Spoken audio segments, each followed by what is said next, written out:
This is Angela Pizzullo, manager of the Oral History Program with the Battleship New Jersey in Camden, New Jersey. Today is Saturday, November 23rd, 2019. We are on board the Battleship New Jersey, and our interview guest is Mr. Chance Bell from Rosemont, California. Mr. Bell served on USS New Jersey during the Lebanon deployment as a boiler technician. Welcome home, Mr. Bell. Thank you. And what is your current age? 55 All right. And when did you enlist? in 83, All right. January. All right. And how old were you when you joined the Navy? 18. Now, describe the process of getting into the Navy, enlisting in the Navy. Well, I had graduated midterm out of high school, and I had a job in an apartment, and kind of some talk about the draft maybe coming back was out there in the early 80s, and I figured I'm spinning my wheels anyway, so why don't I join in the service that I want to, and not get told what branch if the draft came back, so I picked the Navy. And what was the inspiration for choosing the Navy? My dad was in the Navy, Okay. and I wanted to travel. All right. Now, once you made that decision, what was the process of getting into the Navy? Oh, I had to go down to AFES, the recruiter to AFES, all the testing and whatnot, and then ended up coming back to the recruiter, and he told me that living in Central California, he told me that he could have me down in San Diego in 2 weeks, and I told him nah, because I wanted to travel. And he said, "That's Southern California." I said, "It's still California, I want to travel." He said, "I can't get you to Great Lakes for 4 weeks." I said, "No, I'm not going to Great Lakes. It's winter time." And he got kind of ticked off because he couldn't get me to Florida for another 2 weeks after that. And I said, "Well, then I'll see you then. Otherwise, forget it." But I started out wanting to travel, and boy, did I. Mm-hmm. All right. So where did you go to boot camp? And no, Orlando. All right. Any stories you'd like to share from your experience at boot camp? No, other than marching in thunderstorms and lightning storms. That's pretty basic. Mm-hmm. And when you graduated, was anybody in attendance? How was that? What was that experience like? No, my family was in California, so it was kind of a lone wolf deal. Mm-hmm. All right. Now, did you go to an A school afterwards? I went to an AT school. All right. And engineering. And where was that? There at Orlando. All right. And what was that for? Boiler tech. Any stories that stand out from that time period? No. Just normal young man stuff there on time off. That's all. Okay. Now, were you assigned to to any ships before USS New Jersey? No, sir. All right. So when you got your orders that you were being assigned to the USS New Jersey, do you remember your first reaction? Yeah, I was upset.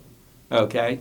Because I had done ROTC in high school, and I had been out on a destroyer, so I was kind of looking for that smaller unit type ship. And when I got the orders for the New Jersey, I didn't know what BB was. I didn't know what the New Jersey was, and I complained to my instructor, and he about kicked me in the butt because I didn't realize. He said, "You don't understand where you're going, kid. You're going to one of the most notorious ships there is." And it was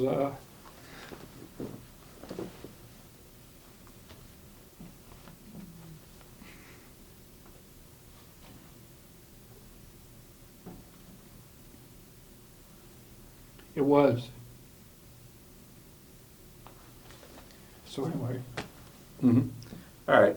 Now, are you okay? We can pause. All right. Now, when you first saw the USS New Jersey, what was your initial reaction?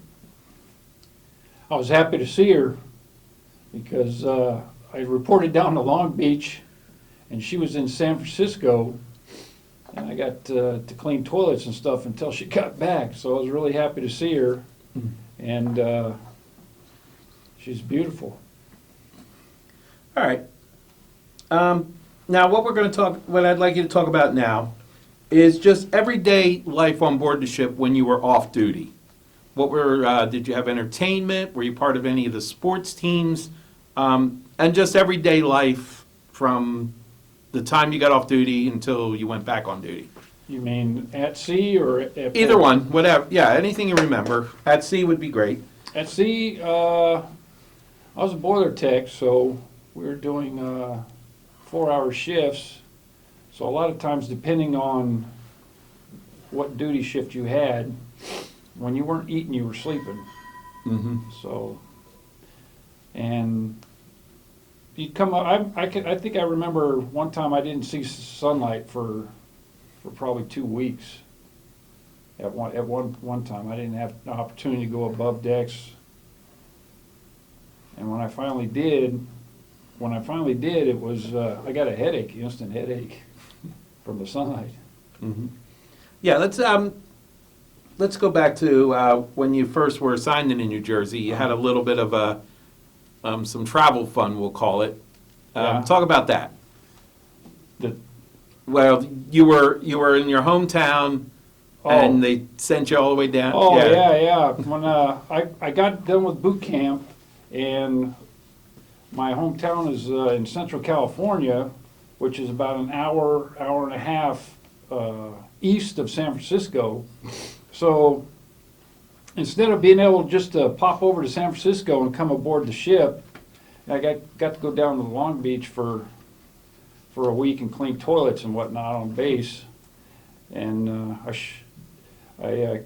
once I got on board, the guys were telling me what a great time they had in San Francisco, because the city had given the key to the city to all the sailors. So all the taxi rides, all the beers, all the food, everything was free to them. And I got to miss out on that, but that would have been fun. Okay. All right. So let's talk about your general quarters station. I was down in Broadway. Okay. And what did you do? If there were multiple ones, just kind of you go over your general quarters duties. We basically sat down there, suited up with our OBAs in case a fire broke out, in case it was a reason for firefighting. Okay. OBA is, can you? The breathing apparatus. Okay. Oxygen breathing apparatus. All right. And what about your watch stations?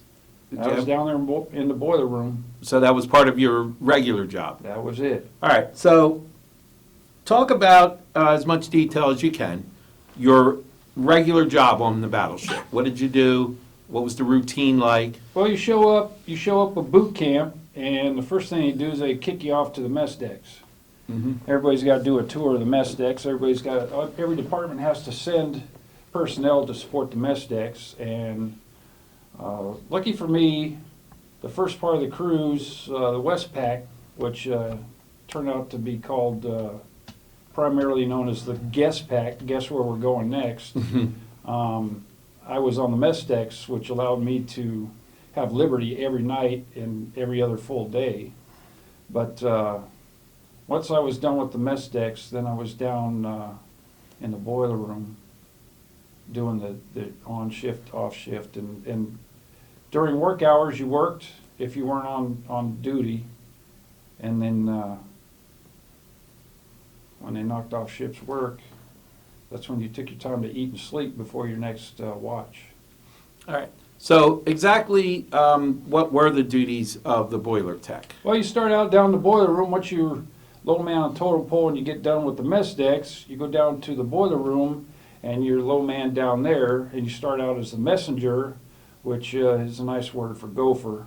Mm-hmm. And you're doing all the readings and all the tests, the oil lab tests and all that other stuff, fetching coffee. And a lot of it was you had to draw diagrams for all the different lines down in the boiler room. You had to trace lines and draw out where every line went, so that you knew all the stuff that was going on down there. And you did that while you were a messenger. And once you got that stuff done, then you could move up to the boiler front. And then from the boiler front, you can move up to the superheated boiler front. And then from there, you can move up to the checks. And that's kind of the way it went. Mm-hmm. So did you ever get the fire off the boilers at any time? And what was that like? Oh, sure. Yeah, lighting off the boilers was a lot of fun. Can you describe how that's done? They have it's like a tiki torch on a long stick, and you put your burner in there, and you have your air vent. You throw the torch. You have a guy with you, and you open the little access hole, and you light off that bottom burner, and you flap it open and get the wind right, and then you're off to the races. What was the temperatures like down there when you got the boilers fully going?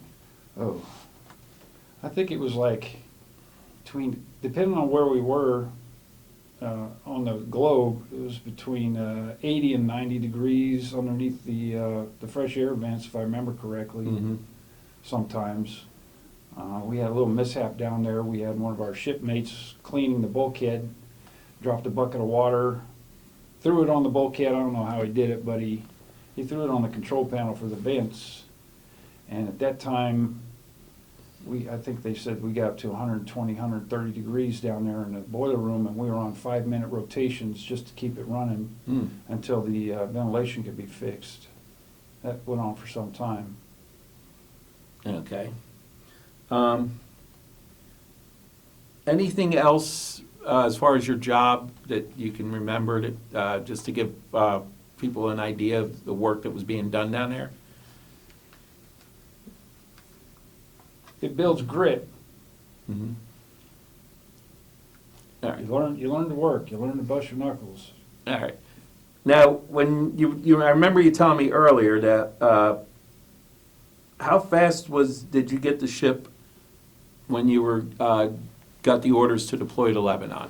Well, I was down in the boiler room, and the word that I got was that we were clicking along at 36 knots. That was the word I got.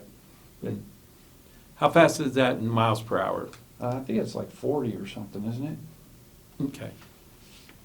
All right. Now, let's talk about your deployment to Lebanon. What was that like? What were you doing as far as the ship's mission? We were there doing figure eights out off the coast, and I don't know, for a long time nobody knew what we were doing there. Okay. And did you get to see when the ship was finally given the orders? Did you get to see the guns fire at any time? No, I was down in the boiler room. So did you feel it? Actually, I wasn't in the boiler room. I was at general quarters down on Broadway. So When the guns fired, did you feel it down, or did you hear anything? I felt the whole ship erupt with cheer, Okay. because we finally did something that we came there to do. All right. And you were on board for the February firing? Right. Do you remember how many rounds were fired that one day? It's like 10 hours worth. I think the count was 288. Okay. All right. So let's talk about more lighter note. You were on board for the Bob Hope show. Yeah. Talk about that. What was that like? You know, That was anything fun. you remember? It was a good time. It was good for the fellas, you know what I mean? A little piece of home. The person that sticks out the most for me is Ann Jillian. She really seemed like she wanted to be there. Out of all the people, she seemed like she wanted to be there the most. All right. Now, there was, during the Lebanon deployment, was one of the largest reserve call-ups Yeah. in naval history. Did you get to rotate out? No, sir. All right. And so you were there for the whole deployment? The whole shebang. All right. When you finally got the orders that you were leaving Lebanon, what was the morale of the crew? And what was your reaction? Well, everybody was glad that we were headed home, especially the guys that had wives and new children. Some of them hadn't even met yet, you know. Personally, myself, I was young and single, and I was ready to keep going different places. I was all about it. In fact, I heard that they took a consensus whether we would come home via Australia or not, and I was all aboard for that, but we ended up not, so. All right, so after Lebanon, where did you travel? After Lebanon, we went to Naples, Mm-hmm. and then we went to France, and then we shot across back to the other side of the canal at Cologne. I believe that's where that picture was taken of the survivors, Mm-hmm. black And- and white. Survivors is sort of a slang word in this case. For the Well- people that didn't get relieved during the deployment, they were there for the whole deployment, Okay. but didn't get relieved because they let the married people go and the people who had children, and then after that it became basically a pick a name out of the hat. Mhm. And those that didn't get to go for the 11 months, they called us up for a picture, for a group picture. Okay. What I'll do is I'll also check with our ship curator and see if we might have that somewhere. Yeah, I've got a copy at home if you guys, if I can, I don't know, send it to you or something like that. Sure. Send you a copy of it. Sure. All right. Now, did you have any interactions with either Captain Fogarty or Captain Milligan on a personal? Nope. All right. What was Captain Milligan's command style like? I mean, what was it like to be under his command on the ship? I really didn't pay attention to all that. As long as I was doing my job and I didn't see the man, I felt I was doing the right thing, you know what I mean? Mm-hmm. All right. So you didn't really get to see him much. No, not being down in the boiler room. Okay. All right, so some general questions. Well, before we do that, after you left the New Jersey, what was your next duty station? After we got back to Long Beach from the deployment, they put out the word to all the survivors in that group that we could take our pick of whatever duty station we wanted, and they would let us go. And I had met a gal that was up in Washington, so I asked for a permanent duty station up in Bremerton, Washington, and they put me aboard the Ranger, which at the time I didn't realize was up there for yard work, and was only going to be there 9 months, and then went back down to San Diego. And then when I was after the Ranger, when I was in the reserves, I was assigned to the USS McKee down in San Diego. All right. Do you remember the designation for the McKee by chance? I think it was a supply ship. I don't know. All right. No worries, I'll look it up. All right, so on the Ranger, was your duty station still as a boiler tech? No, on the Ranger they put me in A division. Which was, It was like I don't know, small maintenance of. I think I worked in the steam heat shop. Mhm. Yeah, but it was kind of like appliances and stuff like that. All right. After that, after you that duties, did you have any other assignments before you got out? No. Okay. So I'm going to ask you some general questions, mostly about the New Jersey, but if they apply to the Ranger, please answer them. Do you have any ports of call that stood out to you, that you thoroughly enjoyed, and do you have a personal favorite? You know what? I enjoyed the traveling. I don't have favorites because I took in and I was able to lower my inhibitions every time we went to land, and to me, every time I went somewhere new, I felt like it was the first time anybody ever been there, even though I was looking at people, you know, and it was just a kick in the pants, and I just accepted every protocol as what it was for what the people who lived there did in their culture, you know what I mean? Mhm. All right. You said you did go through the Panama Canal. Yeah. What was that like with the ship being so wide? Well, when before we came through the canal, they sent guys over the side. They hung guys over the side and they cut off all the plumbing. And you could still hear the side scrape every once in a while as we went through the locks. As far as the jungle area, below decks because they were afraid of guerrilla stuff, so we were escorted by PT boats. On the return trip, however, we happened to be in the locks next to a cruise ship, and one of our guys aboard the ship, his grandparents were taking a cruise, and they yelled over to the ship, "Do you know so-and-so?" And they found the guy, and they're, saying hi to he's saying hi to his grandparents across the locks, and I guess sailors started throwing hats back and forth, and tourists started throwing hats at us. It was quite a kick in the pants. All right. Now, have you ever crossed the equator? Yes, sir, I did. And you describe the ceremony that you went through to commemorate that? That was a blast. All right.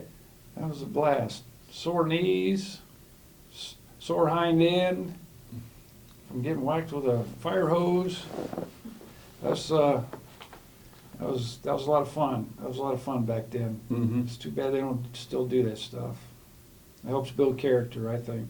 All right. Now, do you remember witnessing or hearing about any encounters with the Soviet Union or any of the Eastern Bloc adversaries?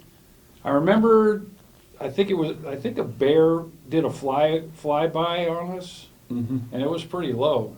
It was pretty low, and then I know we had some ships following us, and they would try to pick up our trash, and the Marines, I believe, were shooting the trash after we threw it over so it would sink. When you say bear, that was slang for what? The Russian bomber. Okay. All right.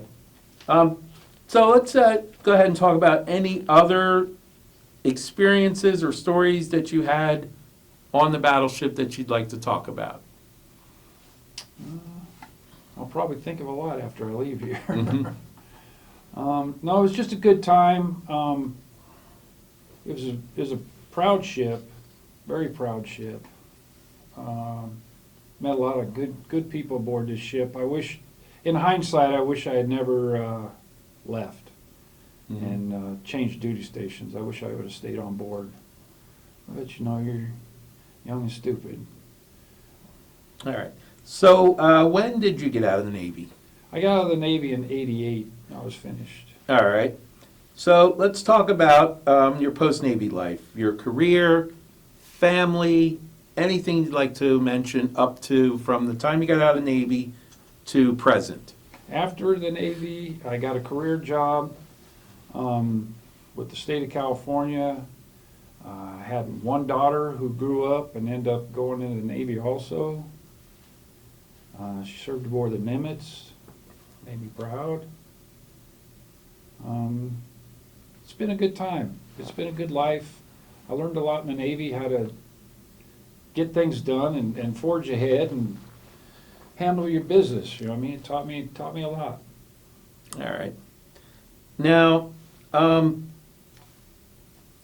is this the first time you've been back to New Jersey? This is the second time. I came back in 2010. I was on a motorcycle trip across the country, and I was able to stop by then. Mm-hmm. All right. And do you remember your reaction when you first pulled up, seeing her again? Yeah, it was emotional. Yeah. Mm-hmm. And is this the first time today that you brought your family to see the New Jersey? Yeah. And what's that been like? Oh, it's great because my daughter was stationed on the Nimitz down in San Diego, and she called me up and was all excited because they were having what they call Tiger Cruise, where you can have family members on. They take the ship out a little ways out there off the coast, and they do all kinds of tricks and show people what's going on, and displays and jets taking off and landing and firing and into the ocean. And it was at first I was kind of like, yeah, I was a border aircraft carrier, but it would be neat being with my daughter. Once I got out there and remembered all the stuff, I was like, wow, this is really cool. Mm-hmm. You know what I mean? So coming back today and bringing my daughter and her husband and my wife, it's just kind of cool to walk aboard my ship with my daughter like I did with her on her ship, you know. Mm-hmm. All right. Did you, were you on New Jersey for any Tiger cruises back then? No, Okay. no, I didn't. My family never came down. Okay. Now, let's talk about the impact on your life that naval service had. How did it impact you from learning to be in the Navy and transferring back to civilian life? Well, like I said, it teaches you discipline. It teaches you to think ahead.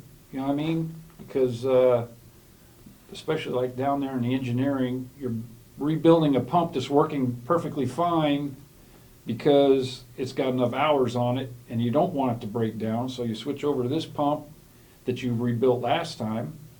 You start using that pump and then you rebuild this one that's perfectly working. Well, that teaches you stuff in life, you know, to look ahead, plan ahead, you know, stuff like that. Mm-hmm. And it's worked real good for me. It's worked real good for me. All right.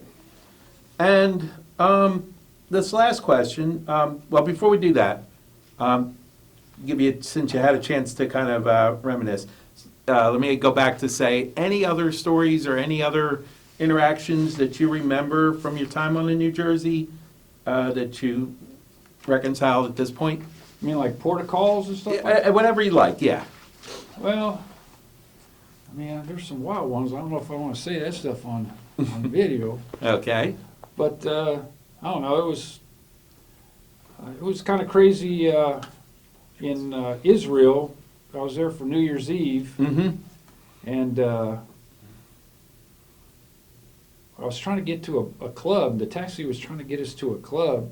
I was with another guy, a buddy of mine, and the taxi was frantic. And he said, "It's almost 12 o'clock. We got to get to a club. We got to get to a club." We're like, "What's the problem, man?"